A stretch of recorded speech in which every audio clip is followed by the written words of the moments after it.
যতীন চুপ করে বসে অদ্ভুত আলোকে রঙিন গঙ্গা বক্ষের দিকে চেয়ে থাকল অনেকক্ষণ। ছোটবেলার সেই শত শত সুখের স্মৃতিস্থল এই পুরনো জায়গাটা। আরে ওই তো ওপারে শ্যামাসুন্দরীর ঘাট, শ্যামাসুন্দরীর মন্দির। কিন্তু কি আশ্চর্য, কোনো দিকে আর কোনো লোকজন নেই যে। এত বড় জায়গা একেবারে নির্জন, কেউ কোথাও নেই, একমাত্র যতীন ছাড়া। এমন সময় অশ্বত্থ গাছের তলায় সেই প্রাচীন পথটা দিয়ে পুষ্পকে আসতে দেখা গেল। তার খোঁপায় কি একটা ফুলের মালা জড়ানো। সে কাছে আসতেই যতীন জিজ্ঞাসা করল, এই কোথায় আনলি রে পুষ্প? পুরো শিবতলার ঘাট না? এ কি সাগঞ্জ কেউটা?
মা গো, ভাবলেও কেমন ভয় করে।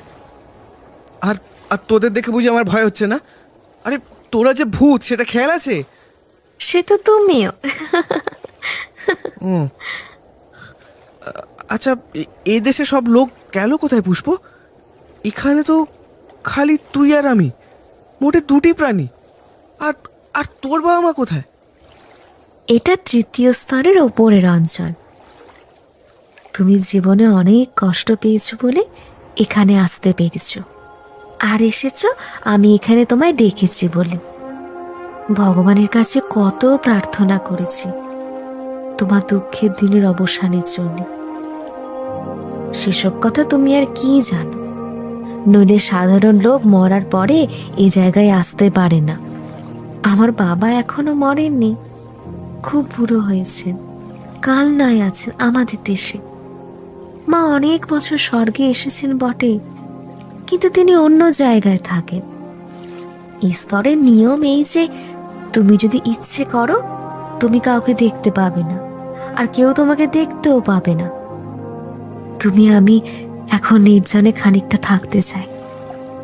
কতকাল তোমায় দেখিনি, তোমার সঙ্গে কথা বলিনি। আমি চাইনি যেখানে এখন কেউ আসুক। কথা শেষ করে পুষ্প এক দৃষ্টে গঙ্গার দিকে চেয়ে কি যেন দেখল। কিছুক্ষণ পর আবার বলল,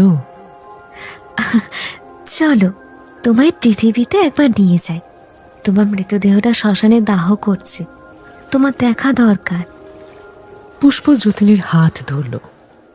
পরক্ষণে স্বর্গ গেল মিলিয়ে। তাদের গ্রামের শ্মশানে এসে যতীন দেখল সে আর পুষ্প দাঁড়িয়ে আছে। চিতার ধোঁয়া শিউলি গাছটার মাথা পর্যন্ত ঠেলে উঠেছে। দেখছিস পুষ্প, পুণ্যাত্মার চিতার ধোঁয়া কত দূর উঠেছে। আমি না থাকলে পুণ্যাত্মাগিরি বেরিয়ে যেত। যতীনের পাড়ার ছেলে ছোকরার দল মৃতদেহ এনেছে। বুড়োদের মধ্যে এসেছেন নবীন বাড়ুজ্জে, তিনি মুখাগ্নি করছেন। সকলেই আশালতাকে কি করে খবরটা দেওয়া যায় সেই নিয়ে আলোচনা করছে।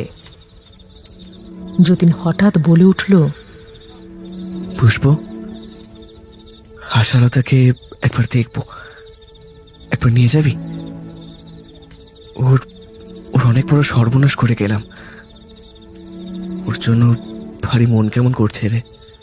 মনে মনে কেবল ভাবো তুমি আশালতাদের বাড়ি গিয়েছো। মনকে বেশ শক্ত করে ভাবাবে, কিন্তু তাহলেই কাজ হবে। আশালতা স্বামীর মৃত্যু সংবাদ কিছুই জানে না। সে দুপুরে খাওয়ার পরে আঁচল পেতে ঘুমোচ্ছে। তাকে সে অবস্থায় নিশ্চিন্ত মনে মাটির উপর ঘুমোতে দেখে দুঃখে ও সহানুভূতিতে যতীনের মন আচ্ছন্ন হয়ে গেল। আহা, হিন্দুর মেয়ে, স্বামীর অভাবে ছোট ছোট ছেলে মেয়ে দুটিকে নিয়ে কি অসহায় অবস্থাতেই না পড়ল। আজ হয়তো বুঝতে পারবে না, কিন্তু কিন্তু একদিন বুঝতেই হবে। মায়ের পাশে ছোট মেয়েটি ঘুমোচ্ছিল। খোকা পাড়ায় কোথায় খেলতে গিয়েছে। এই বয়সে সে পিতৃহীন হলো। সত্যি কি দুর্ভাগা ওরা। পুষ্প ওসব ভাবনা যতীনকে ভাবতে দিল না। বলল, চলো যাই, পৃথিবীতে বেশিক্ষণ থাকার নিয়ম নেই আমাদের। আশালতাকে আঁচল পেতে মাটিতে ঘুমোতে দেখে পর্যন্ত যতীন যেন কেমন হয়ে গিয়েছিল। তার আদেও ইচ্ছে নেই স্বর্গে যেতে। তার মন আর কোথাও যেতে চায় না। যতীনদা, তুমি এত ভালোবাসো আশাকে? ওর মতো হতভাগিনী মেয়েও দেখিনি, আর ও তোমাকে বুঝলো না। সত্যি কষ্ট হয় ওর জন্য, জানো তো। কিন্তু তুমি এখান থেকে ওর কোনো সাহায্য করতে পারবে না। চলো যাই। গতির বেগে পৃথিবীটা কোথায় মিলিয়ে গেল। শুধু মেঘ, সাদা মেঘ চারিদিকে। যতীন বাড়ি ফিরে এসে দেখল একটি মহিলা তার জন্য অপেক্ষা করছেন। প্রথমে দূর থেকে তার মনে হলো একে কোথায় সে দেখেছে, কিন্তু মহিলাটি যখন ছুটে এসে তাকে বুকের মধ্যে জড়িয়ে ধরলেন তখন তার চমক ভাঙল। বাবা মন্টু, বাঁচা ধন আমার, আমার মানিক। যতীন মায়ের পায়ের ধুলো নিয়ে প্রণাম করল। মায়ের মুখের দিকে চেয়ে সে অবাক হয়ে গেল। 52 বছর বয়সে তার মায়ের মৃত্যু হয়, কিন্তু এখন তার মুখের বার্ধক্যের চিহ্ন মাত্র নেই। তাই বোধহয় সে মাকে চিনতে পারেনি প্রথমটা। মা, মা তুমি? বাবা কোথায় মা? যতীন কথা শেষ করে ঘরের দোরের দিকে চাইতেই বাবাকে দেখতে পেল। 50 বছর বয়সে যতীনের বাবা মারা গিয়েছিলেন। এ চেহারা তত বয়সের নয়। তবে কি এ দেশে প্রৌঢ় বা বৃদ্ধ লোক নেই? যতীন বাবাকে প্রণাম করতে তিনি এগিয়ে এসে ওকে আশীর্বাদ করে বললেন, তোমার এখনো আসবার বয়স হয়নি বাবা। আর কিছুদিন থাকলে বিষয় সম্পত্তিগুলোর একটা গতি করতে পারতে। মাখন রায়ের জমিটা কত শখ করে খরিদ করেছিলাম কাছারির নিলেমে, সেটা সেটা রাখতে পারলে না বাবা। আর বেচলে তো বেচলে ওই ওই শশধর চক্রবর্তী ছাড়া আর লোক পেলেনি তুমি। বাছা এলো পৃথিবী থেকে কত কষ্ট পেয়ে, তোমার এখন সময় হলো ওই কপাল পোড়া বিষয় সম্পত্তির কথা নিয়ে ওকে বকতে? কি হবে বিষয় এখন? কি কাজে লাগবে মাখন রায়ের জমি এখন? হ্যাঁ মড্ডু, বাবা পুষ্পকে চিনতে পেরেছিলি তো? হ্যাঁ মা, খুব চিনেছিলাম, খুব। ওর মতো তোকে ভালোবাসতে আর কাউকে দেখলুম না বাবা। এই 18-19 বছরও এখানে এসেছি, এই বাড়িঘর সাজিয়ে তৈরি করে তোরই অপেক্ষায় বসে আছে।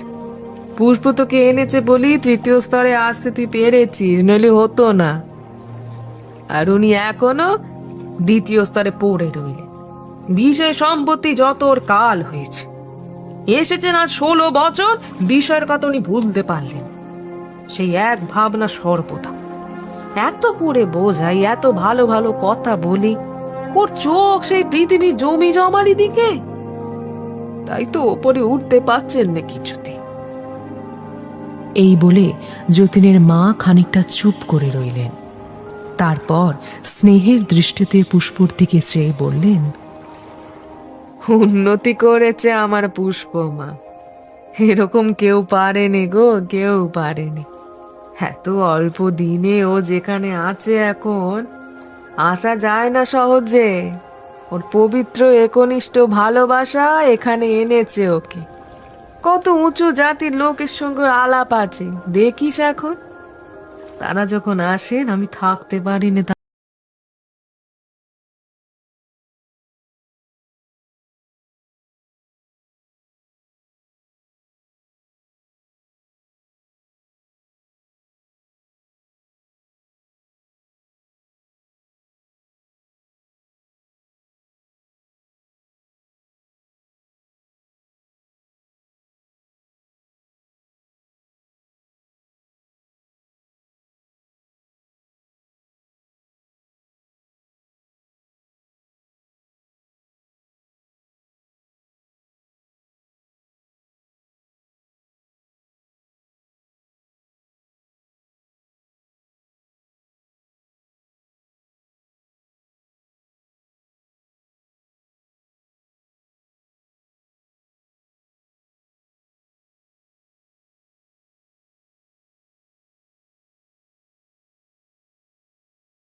ছোটবেলায় সাগঞ্জ কেউটাতে থাকতে তোকে ভালো লেগেছিল, জীবনে সেই ওরা ধ্যান জ্ঞান তোকে আর ভুলতে পারলো না বাবা।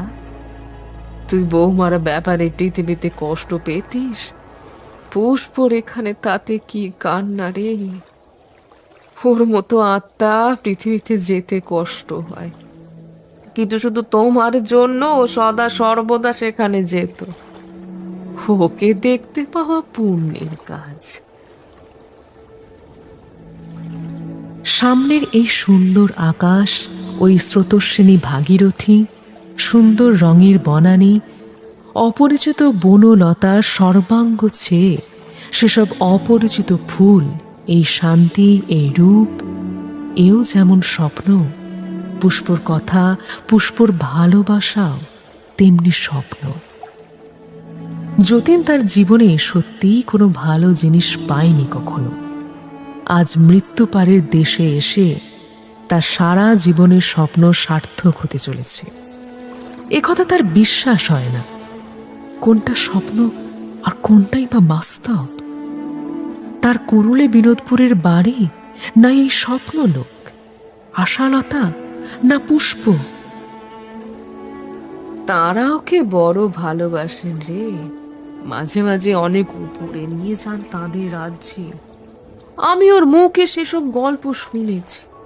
ইচ্ছে হয় এখনই যাই, কিন্তু আমাদের অনেক বছর কেটে যাবে সে রাজ্যে পৌঁছতে। তবুও হয়তো পারবো না। সাধারণ মানুষ পৃথিবী থেকে যারা আসে তারা এত নিম্ন স্তরের জীব হয় যে এই যে তুমি যে দেশে আছো এই তাদের কাছে উচ্চ স্বর্গ। অন্য সব উচ্চ স্তরের কথা বাদই দাও। ঠিক এই সময়ে হঠাৎ কি একটা আশ্চর্য চাপা আলো আকাশের এক কোণ থেকে এসে পড়ল। সমস্ত স্থানটা অল্পক্ষণের জন্য নীল আলোয় ভরে উঠল, কিন্তু তৎক্ষণাৎই সেটা মিলিয়ে গেল। একটা ঠান্ডা নীলোজ্জ্বল আরো সার্চ লাইট যেন 2 সেকেন্ডের জন্যে কে ঘুরিয়ে দিয়েছিল। ওটা ওটা কিসের আলো মা? আমি বলতে পারবো না বাবা, এসব দেশের ব্যাপার ভারী অদ্ভুত। চন্দ্র সূর্যের দেশ তো এ নয়। আমি মুখ্য মেয়ে মানুষ, আমি কি করে জানবো বলো সব? দেখি চোখে এই পর্যন্তই। কেন ঘটে, কিসের থেকে ঘটে, সেসব যদি জানবো তবে তো জ্ঞানী আত্মা হয়ে যাব। পুষ্পও জানে না, পুষ্প মেয়ে মানুষ, ও ভালোবাসায় বড় হয়ে এখানে এসেছে, জ্ঞানে তো নয়। ও সব কথার উত্তর সেও দিতে পারবে না। আচ্ছা বাবা, এখন আসি। হ্যাঁ বাবা, সবে কাল নতুন এসেছো, ধীরে ধীরে কত কি অদ্ভুত ব্যাপারখানা তুমি দেখবে, কত কি নিজেই জানতে পারবে, শিখতে পারবে। তবুও সময় এখানে পুড়িয়ে যাবেন, সময় এখানে অপুরন্ত, অনন্ত। এলাম বাবা আমার, ভালো থেকো।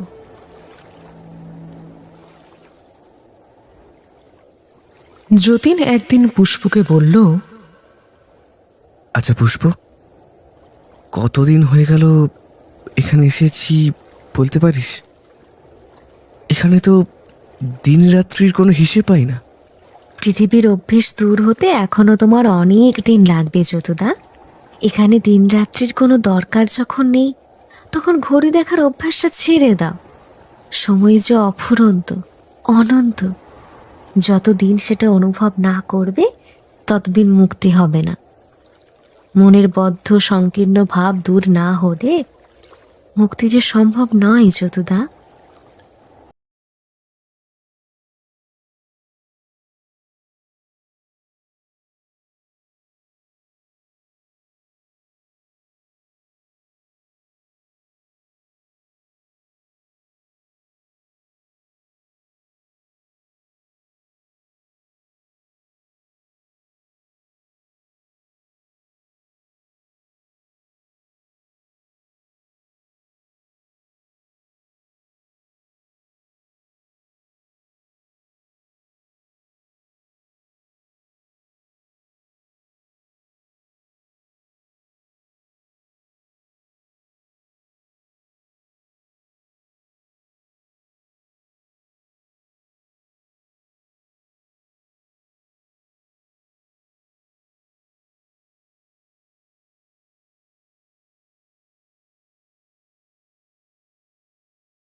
শ্রাদ্ধ করতে হচ্ছে।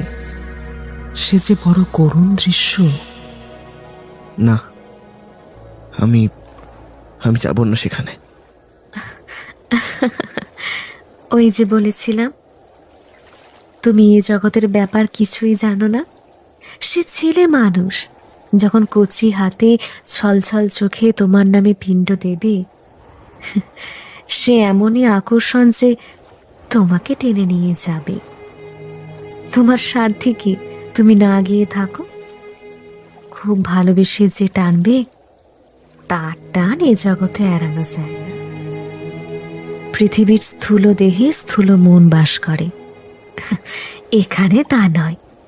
এখানে মন আপনা আপনি বুঝতে পারবে, জানো তো, কোনটা সত্যিকারের ভালোবাসা। তুমি বুঝে সেখানে যাবে। আচ্ছা আচ্ছা, তুমি বসো, আমি একবার দেখে আসি ওদিকে কি হচ্ছে। হ্যাঁ। পৃথিবীর হিসেবে মিনিট 2 সময়ও পেরুল না।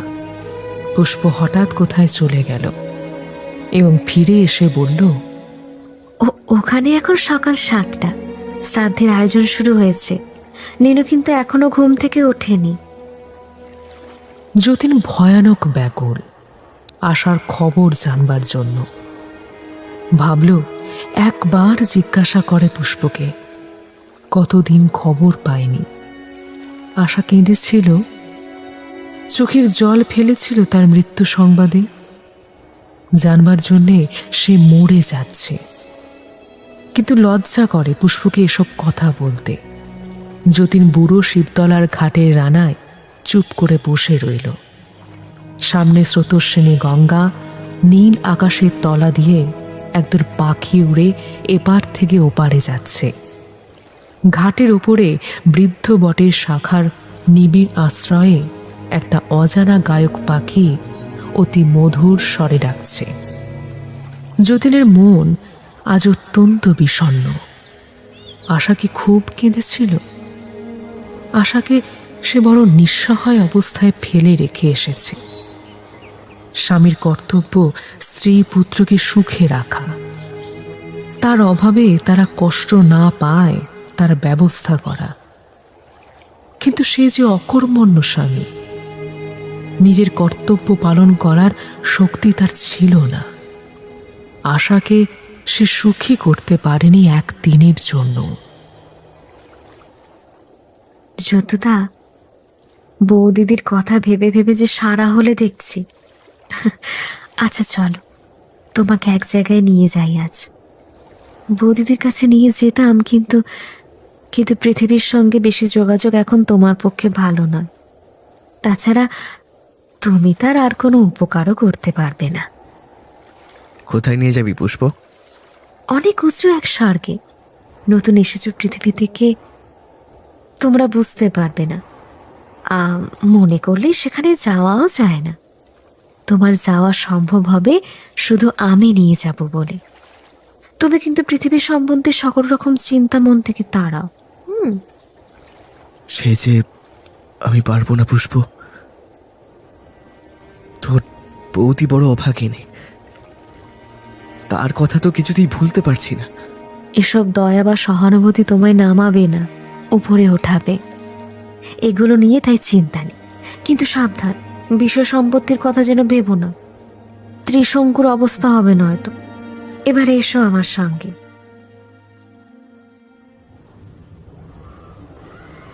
দুজনে শূন্য পথে নীলাভ শূন্য সমুদ্রের বুকের ওপর দিয়ে উড়ে চলল। ডাইনে বাঁয়ে অগণিত তারালোকে, মৃদু নক্ষত্র জ্যোৎস্নায় ফাঁসানো চারপাশ ওদের মুক্ত দেহে শিহরণ জাগিয়ে তুলল। মুক্তি, এই এক অপার্থিব মুক্তির আনন্দ। দূর দূর বহু দূর তারা চলল। আশেপাশে কত নতুন অজানা দেবলোক।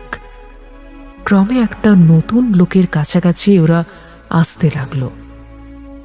দূর থেকে তার সৌন্দর্য দেখে যতীনের সমস্ত জৈবিক চেতনা অবশ হয়ে এলো যেন। এগুলো কি সত্যি? না না, হতেই পারে না। পর মুহূর্তে যতীন চেতনা হারালো। সে দেখে পুষ্প বিব্রত হয়ে পড়ল। যতীন অতি উচ্চ স্তরে যে সচেতন থাকবে না, পুষ্পের এ ভয় হয়েছিল। তবুও তার আশা ছিল চেষ্টা করে নিয়ে যাওয়া। কিন্তু না, যতীন সংজ্ঞা হারিয়ে ফেলেছে। এইভাবেই যতীনের দেহটাকে নিয়ে যাওয়া যায়, কিন্তু ওর মন থাকবে নিদ্রিত, কিছুই দেখবে না, জানবে না, আর শুনবেও না। তাহলে নিয়ে গিয়ে লাভ কি? পুষ্প ডাকতে লাগলো, ও যদুদা, চেয়ে থাকো। কোথায় যাচ্ছ ভেবে দেখো। আমি পুষ্প। ও যদুদা, চোখে যাও। যদুদা। কাছেই একটা পাহাড়, বন্য লতাপাতার আড়ালে একটা শিলাখণ্ডে যতীনকে সে শোয়ালো। সংজ্ঞা হারিয়ে যাওয়ার সঙ্গে সঙ্গে যতীনের গতি বন্ধ হয়ে গিয়েছে। কাছের ঝর্ণা থেকে জল এনে ওর মুখে ছিটিয়ে পুষ্প আঁচল দিয়ে বাতাস করতে লাগলো। পরে নিজের দেহের চৌম্বক শক্তি আঙুল দিয়ে ছুঁয়ে ওর দেহে সঞ্চালিত করতে লাগলো। এমন সময় পুষ্পের দৃষ্টি হঠাৎ আকৃষ্ট হলো ওই উচ্চ শিখরটার প্রান্তদেশে। সেখানে পরম সুন্দর এক তরুণ দেবতা বহু দূরে মহাশূন্যে দৃষ্টি নিবদ্ধ করে বসে আছেন আনমনে। কোনো দিকে তার খেয়ালই নেই, কি যেন ভাবছেন তিনি। তার অঙ্গের নীলাভ জ্যোতি দেখে বহু দিনের অভিজ্ঞতার ফলে পুষ্প বুঝল এ অতি উচ্চ শ্রেণীর আত্মা। দেবতা গোত্রে চলে গিয়েছেন। মানুষের কোনো পর্যায়ে ইনি এখন আর পড়েন না। পুষ্প জানত এই জগতে যে যত পবিত্র, উচ্চ, সে দেখতে তত রূপবান, তত তরুণ। এখানে দেহের নবীনতা ও সৌন্দর্য একমাত্র নির্ভর করে আধ্যাত্মিক প্রগতির উপরে। এই রূপ ও নবীনতা পৃথিবীর হিসেবে 16-17 বছরের কিশোর বালকের মতো। অত্যন্ত উচ্চ স্তরের দেবতা ছাড়া এরকম হয় না। সে দেবতার ধ্যান ভঙ্গ করতে পুষ্পর সাহস হল না। সে এত উচ্চ আত্মা কখনো দেখেনি। কি করবে ভাবছে এমন সময় দেবতার অন্য মনস্ক চক্ষু অল্পক্ষণের জন্যে ওদের দিকে পড়ল। পরক্ষণে তিনি অতীব জ্যোতিষ্মান দুটি চোখ দিয়ে ভালো করে চেয়ে দেখে বললেন, কে তোমরা? পুষ্প প্রণাম করে বলল, সবই তো বুঝছেন দেব। এইবার যেন দেবতার অন্য মনস্ক একাগ্রতা কিছু ভঙ্গ হল। বর্তমান সম্বন্ধে তিনি সচেতন হয়ে উঠে বললেন, কি বলি বলো তো? আমার তো যোগ নেই এই স্তরের সঙ্গে, বুঝতে পারবো না। পুষ্প নিজেদের পরিচয় দিয়ে তার গন্তব্যস্থানের কথা ও যতীনের অবস্থা সব বলল। সব শুনে সেই দেব আত্মা বললেন, তোকে যেখানে এনে ফেলেছ এখানেও তোর চৈতন্য হবে না। ওর পক্ষেও তো অতি উচ্চ স্থান। তুমি বরং ওকে নিচে নিয়ে যাও। কিন্তু আপনি কে বলুন দেবতা? আমার কত শুভ দিন আজ আপনাকে দেখলাম। এতকাল তো আছি এ জগতে, আপনার মতো আত্মা কখনো দেখার সৌভাগ্য আমার হয়নি। আপনি কে দেব? তুমি এত জানতে চাও কেন? তুমি তো ভারতবর্ষের কন্যা। ভক্তি তোমার জন্মগত, বিশ্বাস করো এই মাত্র। তুমিও খুব উচ্চ স্তরের আত্মা, নইলে আমায় দেখতে পেতে না। তোমার সঙ্গীকে যদি আমি জাগিয়েও দিই, ও কি আমায় দেখতে পাবে? তাই চাও ওকে বরং নামিয়ে নিয়ে যাও। আপনি কে দেব? পাহাড়ের চূড়াতে বসেছিলেন কেন? এই স্তর তো আপনার নয়। কথাটা শেষ করেই পুষ্প বুঝল আত্মা তখনই বড় হয় যখন প্রেমে সে বড় হয়। সামান্য পৃথিবীর মেয়ের এই প্রগল্ভ কথায় দেবাত্মা চটে তো গেলেনই না, কৌতুক মিশ্রিত গম্ভীর স্নেহে তার সুশ্রী বিশাল জ্যোতির্ময় চোখ দুটি স্নিগ্ধ হয়ে এলো। বললেন, দেখবে কি দেখছিলাম? এসো এখানে, তোমায় দেখাবো তুমি তার উপযুক্ত হয়েছ। পুষ্প আগ্রহের সঙ্গে এগিয়ে গেল। সেই দেব আত্মা পাহাড়ের প্রান্ত সীমার দিকে দাঁড় করিয়ে হাত দিয়ে ওকে স্পর্শ করে বললেন। দেখছো? পুষ্পের সারা দেহ শিউরে উঠল। সামনে এই এক অন্য পৃথিবী। বিশাল জলাভূমিতে বড় বড় অতিকায় জীবজন্তু কাদার মধ্যে ওলট পালট করছে। গাছপালার একটিও পরিচিত নয়। বাতাসে অস্বাচ্ছন্দ্যকর গরম, জলীয় বাষ্প, সূর্যের তেজ অতিশয় প্রখর। তারপর ছবির পর ছবি, কত দেশ, কত যুদ্ধ, কত সৈন্য দল, কত প্রাচীন দেশের বেশভূষা পরা লোকজন, সাথে প্রশস্ত রাজপথ, প্রাচীন দিনের শহর, পচা ডোবাখানা, শহরের রাজপথের পাশে ঘোর মহামারীতে দলে দলে লোক মরছে। উফ, কি বিভৎস দৃশ্য! বহুদূর অতীতে ফিরে যাইছিলাম। সেই কতকাল আগের কথা।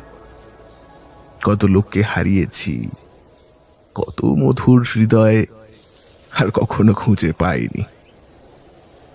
বিশ্বের দূর প্রান্তের মোহনায় বসে তাদের সব কথা মনে পড়ছিল।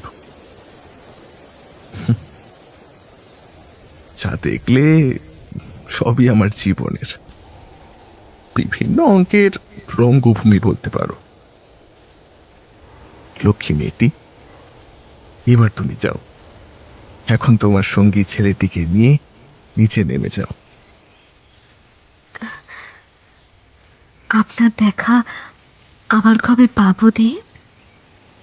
যখন স্মরণ করবে, এক মনে স্মরণ করলেই আমি আসবো।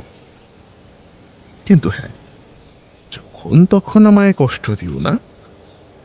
আমারও তো নানা কাজ। কখন কোথায় থাকি, কল্প পর্বতে সঙ্গীত যেদিন বাজবে, চুম্বকের ঢেউ কম থাকবে, সেদিন বরং আমায় ডেকো। আমি নিশ্চয়ই আসবো। কল্প পর্বতের সঙ্গীত কি পুষ্প তা জানত। চতুর্থ স্তরে একটি সুনির্জন পাহাড়ে বহু শতাব্দী ধরে এক নির্দিষ্ট সময়ে আপনা আপনি অতি মধুর অপার্থিব সঙ্গীত ধ্বনি ওঠে। সে অনেককাল আগে জনৈক পবিত্র আত্মা ওই স্থানটিতে বসে নতুন নতুন সব সুর সৃষ্টি করতেন। কোনো বড় সুরশিল্পী হবেন হয়তো। ওপরের স্বর্গে উঠে গিয়েছেন বহুকাল, কেউ তাকে এখন আর দেখে না। কিন্তু সেই নির্দিষ্ট সময়ে এখনো তার সৃষ্ট সুরপুঞ্জে স্বর্গমণ্ডলের অজ্ঞাত কোণটি ছেয়ে যায়। দেবতা বিদায় নিলেন। বহুদূর ব্যাপী আকাশপথ জ্যোতির্ময় হয়ে উঠল তাঁর দেহজ্যোতিতে। তিনি অদৃশ্য হয়ে যাবার পরেও যেন খানিকক্ষণ আকাশটা আলো হয়ে রইল। পুষ্প অবাক হয়ে সেদিকে চেয়ে রইল।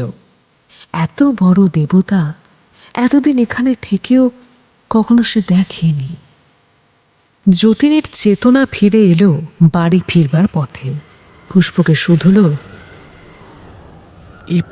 এই কোথায় যাচ্ছি আমরা? এখনো পৌঁছায়নি? না, চলো বাড়ি ফিরে যাই। সেখানে এখন তোমার যাওয়া চলবে না। তুমি পথে এমন হয়ে পড়লে চতুর্থ স্তর পার হতে না হতে তোমার সংজ্ঞা চলে গেল। পঞ্চম স্তরে নিয়ে যায় কি করে? কি যে একটা অদ্ভুত জিনিস তুমি দেখতে পেলে না? না জানো যদুদা, আমার বড় ইচ্ছে ছিল তুমি দেখতে পাও, কিন্তু যা বুঝছি তিনি এখন তোমায় দেখা দিতে ইচ্ছুক নন, তাই তুমি দেখতে পাবেও না। যতীনের মনে পড়ল তার মায়ের সঙ্গে যেদিন কথা বলছিল, আকাশের দূর প্রান্তে অমনি একটা অদ্ভুত জ্যোতি দেখা গিয়েছিল। পুষ্প যেমন বর্ণনা করল ঠিক তেমনই। যতীন পুষ্পকে সবটা জানাতে সে বলল, আমি জানি ও আলো সব সময় উচ্চ আত্মাদের, যাদের আমরা দেবতা বলি, তাদের গতিবিধির পথে দেখা যায়।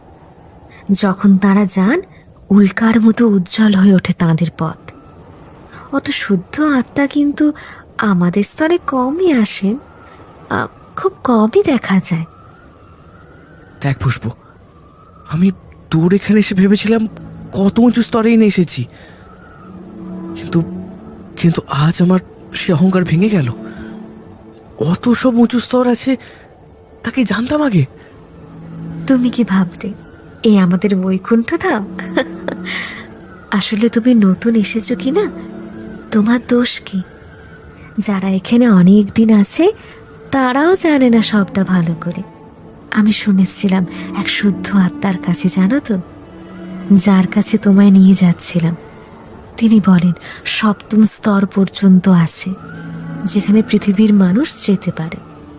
তার উপরও অসংখ্য স্তর আছে, তবে সেসব অঞ্চলের খবর তিনিও জানেন না। সেসব পৃথিবীর মানুষের জন্য নয়। আর আমি কিনা 4র্থ স্তর ছাড়িয়েই অজ্ঞান হয়ে পড়লাম। তা যদি না হতো, আমি বৌদিকে এনে তোমার সঙ্গে দেখা করিয়ে দিতাম।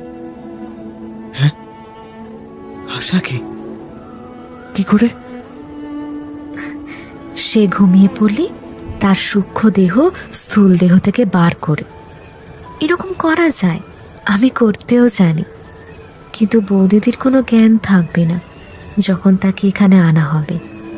তোমার মতো অচৈতন্য হয়ে যাবে 2য় স্তর পার হতে না হতে। এই জগতের নিয়ম। যে স্তরের যে উপযুক্ত নয়, সে স্তরে সে পৌঁছলে তার চেতনা লোপ পায়। তখন কার সঙ্গে কথা কইবে যদুদা? আচ্ছা, অন্য কোনো কি উপায় নেই পুষ্প? মানে আমরা কি পৃথিবীতে গিয়ে দেখা দিতে পারি না? তাতেও ফল হবে না, জানো তো। বৌদিদি পাড়াগাঁয়ের অশিক্ষিত মেয়ে। মানুষ মরে কোথায় যায়, তাদের কি অবস্থা হয়, এসব সম্বন্ধে সে কিছুই জানে না। তখন তোমায় দেখে সে এমন ভয় পাবে যে তোমার যে জন্যে যাওয়া বা দেখা করতে যাওয়া, সেটাই সফল হবে না। যতীন কিছুতেই ছাড়ে না। তার বারবারের অনুরোধে পুষ্প অবশেষে ওকে আশার কাছে নিয়ে গিয়ে চেষ্টা করে দেখতে রাজি হলো। তাহলে তাহলে আজই চল না, চল না, চল না, চল না পুষ্প। এখন শুক্লপক্ষের জ্যোৎস্না রাত্রি পৃথিবীতে। ওর আলোর ঢেউ আমাদের দেহ ধারণ করে দেখা দেওয়ার পক্ষে বড় বাধা। কৃষ্ণপক্ষের রাত্রিতে অনেক সহজ হবে। আর কটা দিন সবুর করো যদুদা। তারপর একদিন ওরা কৃষ্ণা সপ্তমী তিথিতে দুজনে পৃথিবীতে নেমে গেল। যতীন নতুন পৃথিবী থেকে গিয়েছে, সে স্পষ্টই সব দেখতে লাগলো। কিন্তু পুষ্প অনেক দিন উচ্চস্তরে কাটানোর ফলে ওর সব ঝাপসা, অস্পষ্ট কুয়াশার মতো ঠেকছে। পৃথিবীর বায়ুমণ্ডলে তার কষ্ট হতে লাগলো। ওরা বেশি রাত্রি আসেনি, কারণ আশা তখন ঘুমিয়ে পড়বে। ওদের দেখবে কি করে? যদুদা, খুব ইচ্ছা শক্তি প্রয়োগ করো।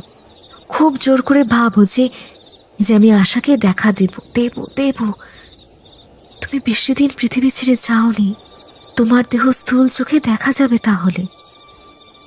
পৃথিবীর হিসেবে 2 ঘন্টা প্রাণপণে চেষ্টা করেও যতীন নিজের দেহ কিছুতেই আশার চোখে দৃশ্যমান করতে পারল না। আশা রান্নাঘরে যাচ্ছে আসছে, ছেলেদের খাইয়ে দাইয়ে দিল। ঘরে গিয়ে বাবার জন্যে পান সাজলো, দোতলার ঘরে একা গিয়ে ছেলে মেয়েকে ঘুম পাড়িয়ে রেখে এলো। যতীন সব সময় ওর পাশে পাশে সামনে রোয়াকে ঘরে দোতলায় উঠবার সিঁড়িতে দাঁড়িয়ে থেকেও কিছুতেই কিছু করতে পারল না। কতবার ডাকলো, আশা, ও আশা, এই যে এই যে আমি আমি ও ও ও আশা, আশা, আমি আমি আমি এসেছি তোমার সঙ্গে দেখা করতে। আশা, ও আশা। আশা ওকে টেরও পেল না, এমনকি কিছু অনুভব অবধি করল না। আচ্ছা, এখন থাক। ওর মন এখন চঞ্চল অবস্থায় আছে। যখন বিছানায় এসে শোবে তখন তন্দ্রা ভাঙবে। প্রথম তন্দ্রা আসবে, তখন মন শান্ত হবে। সেই সময় সামনে দাঁড়িয়েও, ঠিক আছে? সে হবে না। ওর হ্যারিকেন লণ্ঠন ঘরে সারা রাত জ্বালিয়ে ঘুমানো অভ্যেস।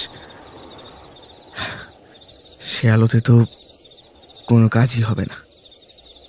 তুমি সেজন্য ব্যস্ত হয়েও না, আমি চেষ্টা করব এখন। ততক্ষণ যতীন পুষ্পকে সঙ্গে নিয়ে বাড়ির বাইরে গেল। এই তার শ্বশুর বাড়ির দেশ। প্রথমে সে যখন এখানে আসে তখন ওই মজুমদারের বাড়ির চণ্ডী মণ্ডপে আরও পাড়ার 5 জন নতুন জামাইয়ের সঙ্গে পাশা খেলে, তাস খেলে কত দুপুর সন্ধ্যা কাটিয়েছে। ওই সেই যদুভরের পুকুর, যেখানে মস্ত বড় রুই মাছ ধরেছিল ছিপে। সেই প্রথম ও সেই শেষ। মাছটা ঘাটের ওই পৈঠাটার ওপর পড়ে পালিয়ে যাচ্ছিল জলে। ওরই বড় শালা আশার ভাই ছেনি জাল দিয়ে মাছটা ধরে ফেলে। সেসব দিন একদিন গিয়েছে বটে। হঠাৎ এই সময় পিছন থেকে কে চেঁচিয়ে উঠল,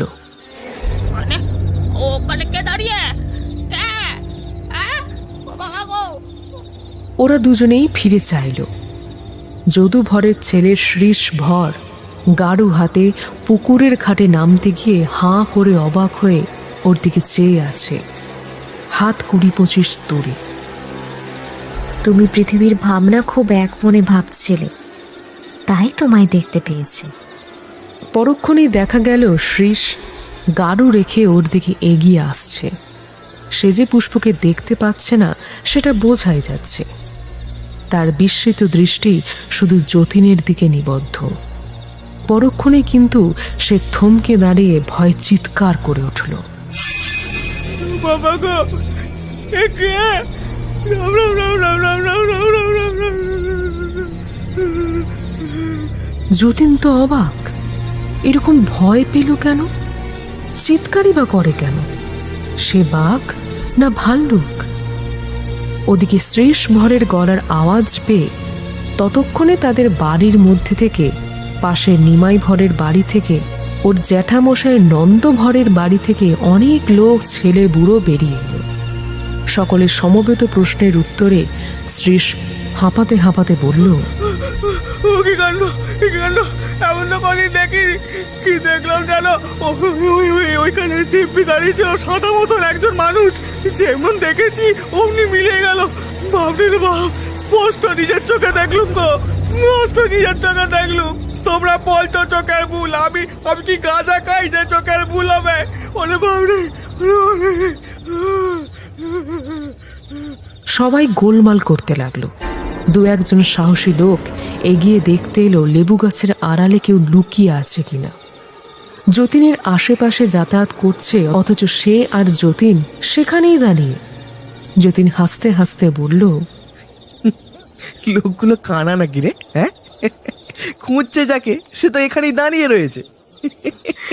যাক, ভালোই হয়েছে তোমায় চিনতে পারিনি। চিনতে পারলে বলতো মুখুজ্জদের বাড়ির জামাই ভূত হয়ে শ্বশুর বাড়ির আনাচে কানাচে ঘুরে বেড়াচ্ছে। বৌদিদি শুনলে আবার কষ্ট পেত। লোকে বলতো গতি হয়নি। কেমন শখ মিটলো তো? নিরীহ লোককে আর ভয় দেখিয়ে দরকার কি? চলো পালাই।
খানিকটা গিয়েছিল। হঠাৎ মধ্যপথে কে যেন ওকে চৌকো কাঠের বাক্সের আকারের ঘর তৈরি করে তার মধ্যে বন্দি করবার চেষ্টা করতে লাগলো। ও এগিয়ে যায়, একটা ঘর ছুঁড়ে বার হয়, আবার সামনে ওই রকম কিউব দিয়ে সাজানো ঘর আরেকটি তৈরি হয়, সেটা অতি কষ্টে পার হয় তো আর একটা। দ্বিতীয় স্তরের অপেক্ষাকৃত স্থূল অথচ অত্যন্ত নমনীয় বস্তুপুঞ্জের ওপর ওর নিজের চিন্তাশক্তি কার্য করে আপনা আপনি এই রকম কিউব সাজানো দেয়ালের বেড়াজাল সৃষ্টি হচ্ছিল। চিন্তার সংযম বা পবিত্রতা অভ্যাস না করলে এইসব নিম্ন স্তরে যে ওরকম হয় তা যতীনের জানা ছিল না। যতীন যত ভয় পায় ততই তার মনের বল কমে যায়, ততই সে নিজের সৃষ্টি কিউব রাশির মধ্যে নিজেই বন্দী হয়। জনৈক উচ্চ স্তরের পথিক আত্মা তাকে সেই বিপদ থেকে সেদিন উদ্ধার করেন। সেই থেকে একা পৃথিবীতে আসতে ওর ভরসা হয় না। আজও বসে ভাবতে ভাবতে আসার জন্যে সহানুভূতি আর দুঃখে ওর মন পূর্ণ হয়ে গেল। কিন্তু কি করবার আছে তার? অশরীরী অবস্থায় আসার কোনো উপায় সে করতে পারে না, অন্তত করবার উপায় তার জানা নেই। হঠাৎ তার প্রবল আগ্রহ হলো আর একবার সে আশার কাছে যাওয়ার চেষ্টা করবে, এলোমেলো চিন্তা মন থেকে সে দূর করবে, পৃথিবীতে যাবে, আশাদের বাড়িতে, আশার কাছে। পরক্ষণেই যতীন অনুভব করল সে মহাশূন্যে মহাবেগে কোথাও নীত হচ্ছে। গতির বেগ আর শরীরে শিহরণ এনে দিলে মন মাঝে মাঝে অন্যদিকে যায়। এই তো তার শ্বশুরবাড়ির পুকুর, ওই তো সামনেই বাড়ি। বড় মজার ব্যাপার। এটা এখনো যতীন বুঝতে পারে না কি করে সে চিন্তা করা মাত্রই ঠিক জায়গায় এসে পৌঁছে গেল। এরোপ্লেন যারা চালায় তাদের তো দিক ভুল হয়, কত বিপাকে বেঘরে কষ্ট পায়। কিন্তু কি নিয়ম আছে এই জগতে যে জনৈক অজ্ঞ আত্মা শুধুমাত্র চিন্তা দ্বারা গন্তব্যস্থানে এসে পৌঁছয়? ঘুটঘুটে আঁধার রাত্রি। আশা দোতলার ঘরে ঘুমুচ্ছে। ও গিয়ে তার শিয়রে বসল। খানিক পরে দেখল আশার দেহের মধ্যে ঠিক আশার মতো একটা মূর্তি বার হচ্ছে। যতীন শুনেছিল গভীর নিদ্রার সময় মানুষের সূক্ষ্ম দেহ তার স্থূল দেহ থেকে সাময়িকভাবে বার হয়ে ভূবরলোকে বিচরণ করে, কিন্তু আশার এই সূক্ষ্ম দেহ দেখে যতীন একই সাথে বিস্মিত আর ব্যথিত হয়ে গেল। কি জ্যোতিহীন, শ্রীহীন, অপ্রীতিকর! মেটি সিঁদুরের মতো লাল রঙের দেহটা, চোখ আধ বোঝা, ভাবলেশীন, বুদ্ধিলেশীন।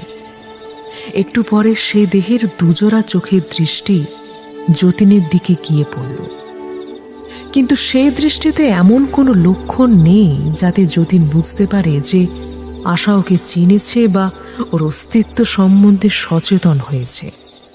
যেন মুমূর্ষ লোকের চোখের চাউনি, যা কিছু বোঝে কিছু বোঝে না, চেয়ে থাকে অথচ দেখে না। যতীন ভুবর লোকের অল্প দিনের সঞ্চিত সামান্য অভিজ্ঞতা দিয়ে বুঝতে পারল আশার সূক্ষ্ম দেহ অত্যন্ত অপরিণত এবং আদৌ উচ্চতর স্তরের উপযুক্ত নয়। যতীন জিজ্ঞেস করল, আশা, আশা, আশা কেমন আছো? আমায় আমায় চিনতে পারো আশা? আশা? আশার চোখে মুখে এতটুকু চৈতন্য জাগল না, সে যেন ঘুমোচ্ছে। যতীন চতুর্থ স্তরে যেমন অবস্থায় পড়েছিল, আশার ভূবর লোকে অতি নিম্ন স্তরেই সেই অবস্থা। এখন ও যদি পৃথিবীর স্থূল দেহটা হারায়, এ লোকে এসে মহা কষ্ট পাবে।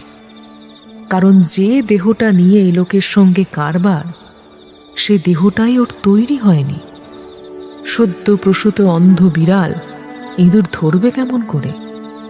তার মানে আশা অতি নিম্ন শ্রেণীর আত্মা। যতীন আরও কয়েকবার নিজের অস্তিত্ব সম্বন্ধে আশাকে সচেতন করবার বৃথা চেষ্টা করে ব্যথিত মনে পৃথিবী থেকে বিদায় নিল। আর সেদিনই বুড়ো শিবতলার ঘাটে গঙ্গার ধারে একটা ব্যাপার ঘটল।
ক্ষিপ্র আর একটা তীব্র বিদ্যুৎ শিখা ওকে এসে স্পর্শ করতে ওর মনের মধ্যে চিন্তায় এই প্রশ্ন জাগল, আমি কোথায়?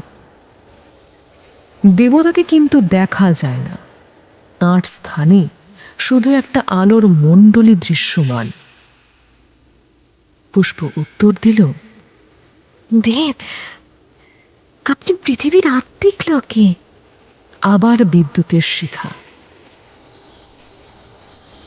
পুষ্পের মনে পুনরায় প্রশ্ন জাগল, পৃথিবী কি? পুষ্প বলল, পৃথিবী একটা ক্ষুদ্র গ্রহ, সূর্যের চারিদিকে ঘোরে। পুষ্পর এই কথাগুলো কিভাবে দেবতা বুঝলেন পুষ্প জানেন। বোধহয় এই উত্তরগুলো চিন্তারূপে দেবতার নিজের মনে যাচ্ছিল। পুনরায় প্রশ্ন হল, আমি এখন বিশ্বের কোন অংশে? পুষ্প বিপদে পড়ে এক মনে সেদিনকার সেই দেবতাকে স্মরণ করল। এসব প্রশ্নের উত্তর দেওয়া তার সাধ্যের অতীত। আশ্চর্যের পর আশ্চর্য, সেদিনকার সেই শৈল শিখরা রূঢ় দেবতা তখনই তার সামনে তার জ্যোতির্ময় দেহ নিয়ে আবির্ভূত হলেন। পুষ্প প্রণাম করে বলল, দেব, আমি সামান্য মানবী। উনি যে প্রশ্ন করছেন, আমি তার কি উত্তর দেব? আমায় বিপদ থেকে উদ্ধার করুন।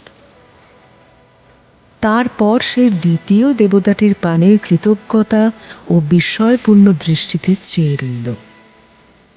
তিনি সেদিন বলেছিলেন, স্মরণ করলেই আমি আসব। পুষ্প একথা বিশ্বাস করেনি। সে মহা অপরাধী দেবতার কাছে। ছি ছি, কি অবিশ্বাসী তার আত্মা! কিন্তু এ চিন্তা চাপা পড়ে গেল আর এক আশ্চর্য ব্যাপারে। দুই দেবতার মধ্যে এখন যেন তীব্র বিদ্যুৎ শিখার ক্ষিপ্র আদান প্রদান চলছে। দুখানা বড় যুদ্ধ জাহাজ যেন পরস্পরের ওপর অতি তীব্র অক্সিহাইড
কথা বলা হচ্ছে। সে এগিয়ে এসে প্রণাম করে চুপ করে রইল। এত বড় জ্যোতির্ময় আত্মা সে আর কখনো কোনোদিনও দেখেনি। নতুন আগন্তুক দেবতা বললেন, উহ, কোথায় যে এসে পড়েছি, পেশের কোন অংশে যে আছি কিছুই তো বুঝতে পারছি না। আচ্ছা, তুমি কোন একটা গ্রহের নাম করলে যে নক্ষত্রটা চারধারে ঘোরে, সেটা তো আমি নতুন দেখলাম। নক্ষত্রটার আলো পরিবর্তনশীল। আমি বার কয়েক ওর আলোকে বাড়তে কমতে দেখেছি। কি যেন নাম বললে? সূর্য। পুষ্প তার নিজের চিন্তার কিছু অংশ এবার যতীনের মনে চালনা করল। সে বেচারি চুপ করে দাঁড়িয়ে আছে, বুঝছেই না কোন ভীষণ মহাপুরুষের সামনে দাঁড়িয়ে পুষ্প কথা বলছে। পুষ্পর মনের মধ্যে দিয়ে ওদের কথাবার্তা যতীন বুঝতে পারল। বুঝে অবাকও হয়ে গেল। পুষ্প ভাবছিল, এ আবার কত উচ্চ স্তরের, কি ধরনের লোক রে বাবা, যে সূর্যের নামটাই শোনেনি কখনো। পৃথিবী তো দূরের কথা। কথাটা মনে হয়ে তার বড় হাসি এলো। না না, ছি। হাসি সামলে নিয়ে পুষ্প বলল, আপনার কথা শুনতে বড় আগ্রহ হচ্ছে। আপনি আপনার বাড়িতে এসে একটু বিশ্রাম করুন না। আর দয়া করে বলবেন কি দেখলেন এতকাল ধরে? আগন্তুক ওদের বাড়ির বাইরের পাথরের বেঞ্চিতে এসে বসলেন। যতীন সম্ভ্রমে উদ্ভ্রান্ত ও দিশেহারা হয়ে হঠাৎ বিনীতভাবে বলে বসল, একটু একটু চা খাবেন কি স্যার? পুষ্প মুখে আঁচল চাপা দিয়ে অতি কষ্টে হাসি দমন করে বলল, কি যে করো তুমি যতুদা, পৃথিবীর অভ্যাস তোমার এখনো গেল না। চা খাবে কে? আর স্যার বলছো কাকে? তুমিও না? যতীন অপ্রতিভ হয়ে আরও বিনীতভাবে দাঁড়িয়ে রইল। এই দুই নতুন আত্মার কাণ্ড দেখে আগন্তুক দেবতার মন কৌতুকে আর আনন্দে পূর্ণ হয়ে উঠল। কোথাকার জীব এরা, অথচ দেখো কি সুন্দর হাসে। কিছুক্ষণ পর তিনি পুষ্পকে প্রশ্ন করলেন, গ্রহের জড়লোক আর আত্মিক লোক কি সব বলছো? বুঝতে পারলাম না তো কিছু। কি সেটা? প্রভু, আমরা যখন পৃথিবীতে জন্মগ্রহণ করি তখন আমাদের দেহ অন্য পদার্থ দিয়ে তৈরি হয়।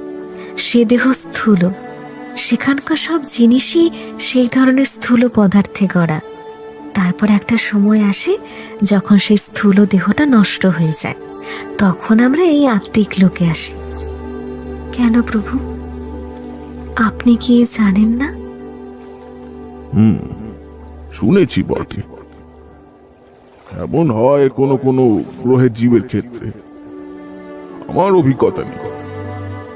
তা আমাকে সেখানে একবার নিয়ে যাবে, তোমাদের সেই ওই পৃথিবী গ্রহের জড়লোকে? কিন্তু সেখানে কি আপনি যেতে পারবেন দে? অত স্থূল রাজ্যে? আমি পথি, কত বিরুদ্ধ ভাবের মধ্যে দিয়ে চলা অভ্যেস হয়েছে আমার, তবেই তো বিশ্ব ভ্রমণ করা সম্ভব হয়েছে। নইলে তোমাদের এই যে যাকে বলছো আত্মিক লোক, এখানেই কি আমি আসতে পারতাম? হ্যাঁ? চলো চলো যাই। একটু পরে ওরা তিনজনে পৃথিবীর দিকে চলল। পৃথিবীর নিকটে এসে আগন্তুক দেবতা বললেন, ও বেগের মতন বিশ্রী কি সব চিন্তার ধোঁয়া চারদিকে, তোমরা দেখতে পাচ্ছ না?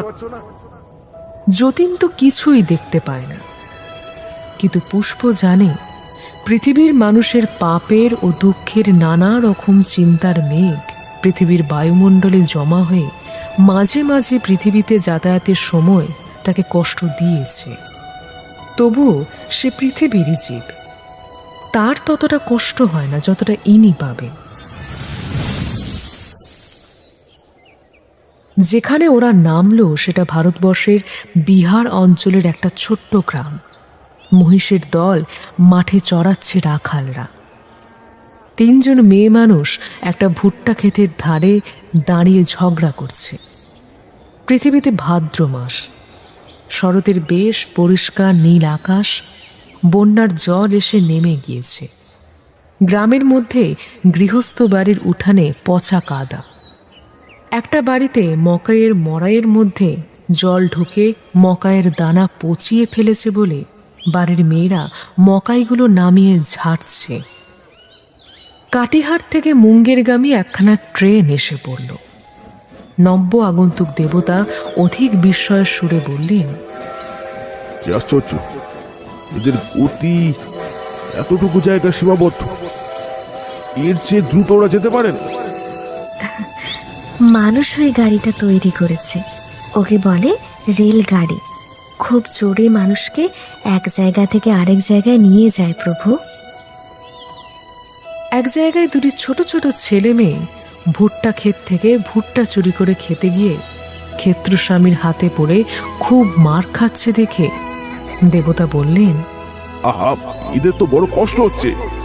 বড় ইচ্ছে হচ্ছে এদের মধ্যে মানুষ হয়ে থাকি, দুঃখ দূর করবার চেষ্টা করি। বলতে বলতে তিনি ক্ষেত্রস্বামীর মনে সদয় চিন্তা বিক্ষেপ করতে চেষ্টা করলেন। একটা সময় পর অসাধারণ শক্তিশালী দেবতার মনের জোরে তাকে সৎ চিন্তার প্রেরণা স্পর্শ করল। সে ছেলে মেয়ে দুটিকে ছেড়ে দিয়ে বলল, আচ্ছা যা নিয়েছিস এবার খাবো তো দিয়ে যা, আর কোন আসিস রে, যা। দেব, নিকটের এই পাহাড়ের চূড়াতে বসে আপনার ভ্রমণের গল্প শোনাবেন দয়া করে? শুনবার বড় ইচ্ছে হচ্ছে।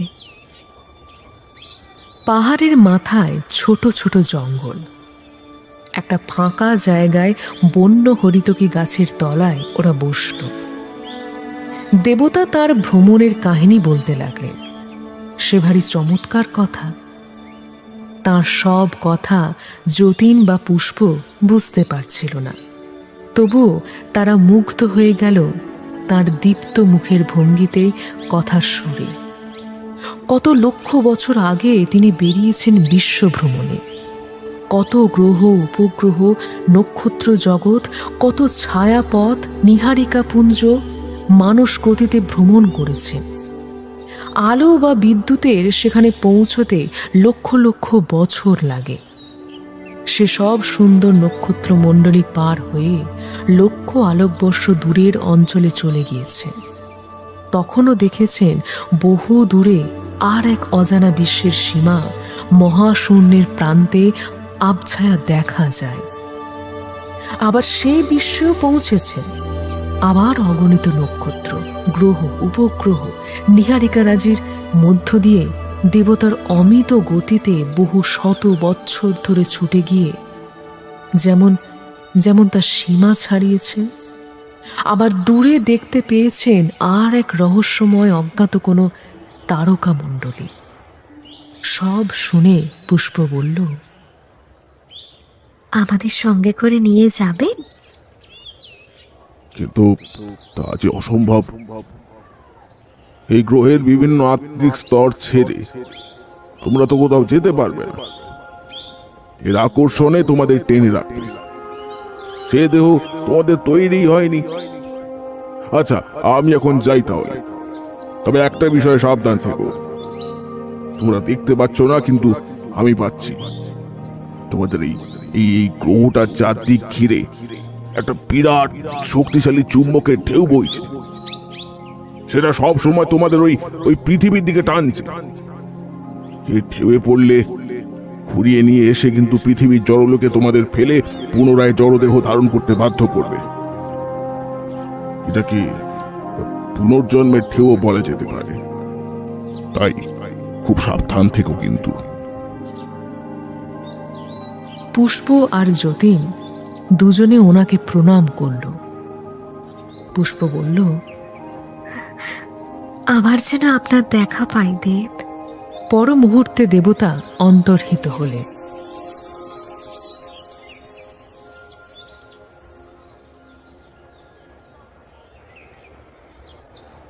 দেখলে যদুদা, শুনলে?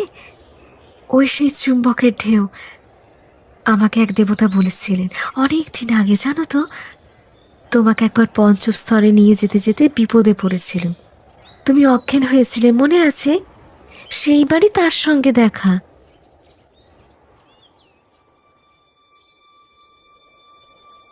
একদিন গঙ্গার ঘাটে বসে থাকার সময় যতীন দেখে অবাক হয়ে গেল যে দিব্যি চমৎকার জ্যোৎস্না উঠেছে, একেবারে পৃথিবীর পূর্ণিমা জ্যোৎস্না। তার শুভ্র আলোর ঢেউ পড়েছে গঙ্গা বক্ষে। আবার পরক্ষণেই পড়ল গিয়ে ওপারের শ্যামা সুন্দরীর মন্দিরের সারা গায়ে, তীরের প্রাচীন বটের মাথায়, ডালের ফাঁকে ফাঁকে। যতীন তো অবাক, এ আবার কি? এখানে তো আগে কখনো জ্যোৎস্না দেখা যায়নি। এখানে রাত্রি বা কি, দিনই বা কি?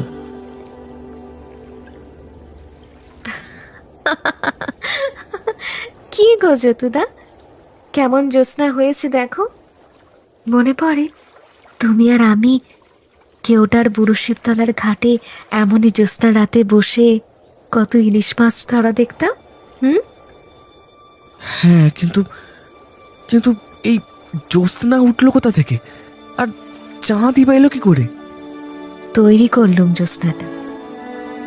ভাবলুম তোমার সঙ্গে একদিন জ্যোৎস্না রাতে ঘাটে বসা যাক। কেমন, বেশ হয়নি? আচ্ছা পুষ্প, এ কোন ঋতু?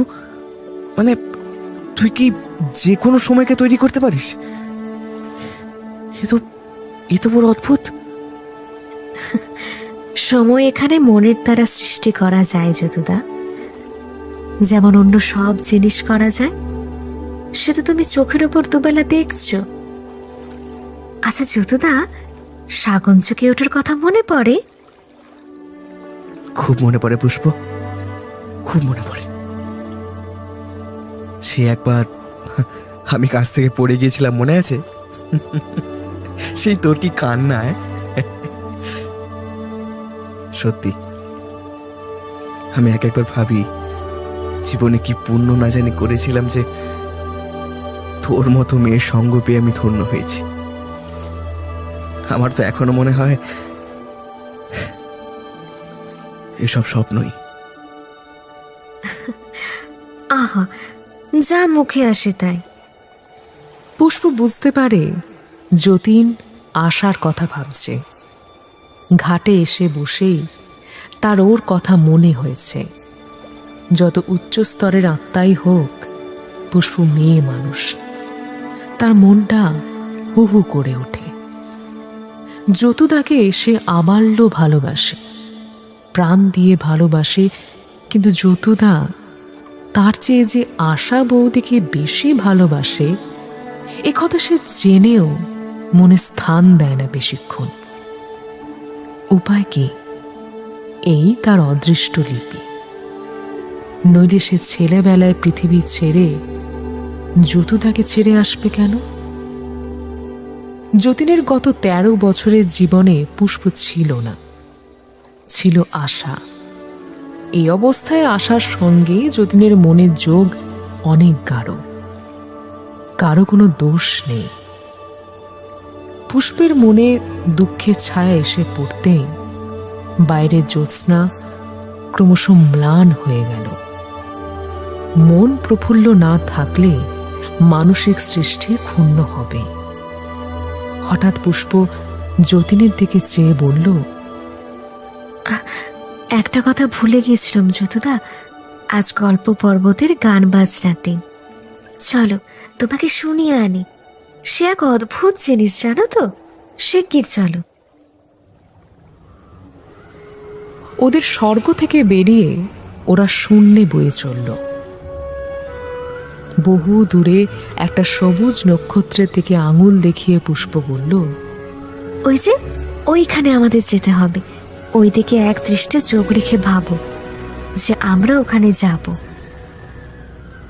নক্ষত্রটা যেন ক্রমে বড় হচ্ছে। যতীনের মনে হলো সে সব একে ওর দিকে নীত হচ্ছে। কি অদ্ভুত এ যাত্রা! যতীন অবাক হয়ে চেয়ে দেখছিল। অনেক দূরে অন্ধকারের মধ্যে একটা প্রকাণ্ড গ্রহ ডুবে ডুবে ঘুরছে। এই হচ্ছে শুক্র গ্রহ। সন্ধ্যাবেলা সেটাকে পশ্চিম আকাশে দেখা যায়। আকাশের রং এখানে নীল নয়, অনেকটা ধূসর মিশ্রিত বেগুনি।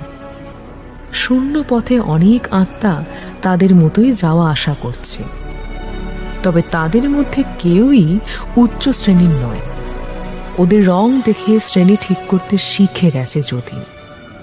এসব আত্মার রং খানিকটা খানিকটা মেটে সিঁদুরের মতো লাল, খুব সাধারণ শ্রেণীর আত্মা। তবে নিম্ন শ্রেণীর আত্মা এখানে আসে না। তাদের দ্বিতীয় স্তরের নিম্ন পর্যায়ে ছাড়িয়ে উঠবার সাধ্যই নেই। আচ্ছা, সে পাহাড় তো চতুর্থ স্তরে। সেখানে পৌঁছে তো আমি আবার অজ্ঞান হয়ে পড়ব। তাহলে তাহলে তোমায় কি আনতাম যতুদা? সেবারে তুমি যেখানে অজ্ঞান হয়েছিলে সেটা চতুর্থ স্তরের ঊর্ধ্বলোক। চতুর্থ স্তরে সেই নীল হ্রদ দেখেছিলে, যেখানে দেবদেবীরা স্নান করছিলেন। কই, কোথায় দেবদেবীরা স্নান করছিলেন? কই, আমি তো দেখিনি। তখন থেকে তো তোমার সঙ্গে, তাহলে তখন থেকে আমার জ্ঞান চলে যাচ্ছিল হয়তো।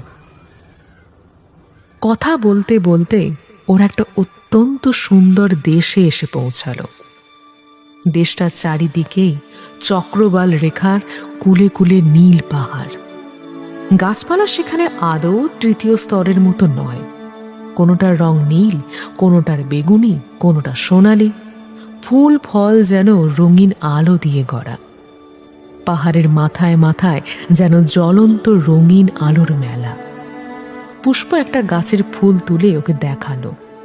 তুলবা মাত্র বোঁটায় আর একটা ফুল কোথা থেকে এসে শূন্যস্থান পূরণ করল। চারিদিকে রাশি রাশি লক্ষ লক্ষ নানা বিচিত্র বর্ণের জোনাকি নিভছে আর জ্বলছে। পাখিগুলো যখন আকাশে উঠছে, তাদের ডানায় যেন 7 রঙা রামধনুর খেলা। এদেশে বাতাসে একটা অদ্ভুত শান্তি আর আনন্দের বার্তা আছে। সব মিলিয়ে এখানকার দৃশ্যের সাথে পৃথিবীর কোনো মিলই নেই। এ দেশ আমাদের পৃথিবীর থেকে তো একেবারেই আলাদা, তাই না রে পুষ্প? যতুদা, এর একটা সহজ কারণ আছে। দ্বিতীয় বা তৃতীয় স্তরের আত্মারা পৃথিবী থেকে সদ্য এসেছে। পৃথিবীর স্মৃতি তখনও তাদের কাছে ম্লান হয়নি। যখন তারা মানুষলোক সৃষ্টি করে, পৃথিবীর সেই স্মৃতি তাদের অনেকখানি সাহায্য করে। কাজে তাদের তৈরি স্বর্গ হয় পৃথিবীর অবিকল নকল। কিন্তু এইসব স্তরের আত্মাদের মনে পৃথিবীর স্মৃতি অত্যন্ত ক্ষীণ হয়ে এসেছে। অনেকের নেই বললেই হয়। কাজেই তারা যখন গড়ে, নিজেদের কল্পলোককে নিজেদের কল্পনা থেকে করে। সেই জন্যেই সব নতুন হয় আর আজগুবি হয়। এইসবই যা দেখছো, এই স্তরের আদিবাসীদের সৃষ্টি। ওই পাহাড় পর্বত, গাছপালা, ফুল, পাখি, সাধারণ দৃশ্য সব। কিন্তু এখানে মানুষজন কই? একজনেরও তো দেখা নেই। তারা ইচ্ছে না করলে এই স্তরের আত্মাকে তুমি সহজে দেখতে পাবে না যতুদা। কল্প পর্বতের কাছে যাকে আমরা চুম্বক শক্তির ঢেউ বলি, তা অত্যন্ত প্রবল। সেখানে গেলে তোমার দেহ শক্তিমান হবে। তখন তুমি খুব উচ্চ স্তরের আত্মাকেও অল্পক্ষণের জন্য, মাত্র ওই যতক্ষণ সেই পর্বতের কাছে থাকবে ততক্ষণের জন্য দেখতে পাবে। অল্প পরে একটা অনুচ্চ পর্বত সামনে দেখা গেল। তার ওপরটা অনেকখানি সমতল। সেই সমতল জমিটুকুর ওপর যে দৃশ্য চোখে পড়ল যতীনের, তাতে সে বিস্মিত, মুগ্ধ আর স্তম্ভিত হয়ে গেল। সেখানে বহু দেবদেবী একত্রিত হয়েছেন। তাদের অঙ্গের জ্যোতি আর রূপে সমস্ত ভূমিশ্রী আলোকিত হয়ে উঠেছে। যতীন এ পর্যন্ত এত উচ্চ জীবের একত্র সমাবেশ কখনো দেখেনি। সবাই যেন কিসের অপেক্ষা করছে। সকলের চোখ বাঁ দিকের একটা খুব উঁচু পাহাড়ের দিকে নিবদ্ধ। পুষ্প, এ যেন ফোর্টের রামপাটে দাঁড়িয়ে ওই মোহনবাগানের ম্যাচ দেখতে এসেছে, দেখ। আহা, টিকিট কিনতে পায়নি বেচারারা। আহ, ওদের নিয়ে এমন ঠাট্টা করতে আছে যতুদা। যতীন কি একটা বলতে গিয়ে হঠাৎ চুপ করে গেল। বাঁ ধারের সেই পাহাড়ের চূড়া থেকে এক অপূর্ব মধুর শব্দের ঢেউ উত্থিত হলো। দেবদেবীরা সকলে অবনত মস্তকে শুনতে লাগলেন। কেউ কেউ পাহাড়ের ঢালুর রঙিন ঘাসের ওপর শুয়ে পড়লেন অলসভাবে। কেউ বসে 2 হাতে মুখ ঢাকলেন। বেশিরভাগই কিন্তু দাঁড়িয়ে দাঁড়িয়ে শুনতে লাগলেন। সে মধুর শব্দ কণ্ঠসঙ্গীত নয়, যন্ত্রসঙ্গীতের মতো শব্দটা, কিন্তু পরিচিত কোনো যন্ত্র নয়। অত্যন্ত রহস্যময় তার উৎপত্তির স্থল। যতীনের সর্বাঙ্গ বারবার শিউরে উঠতে লাগলো।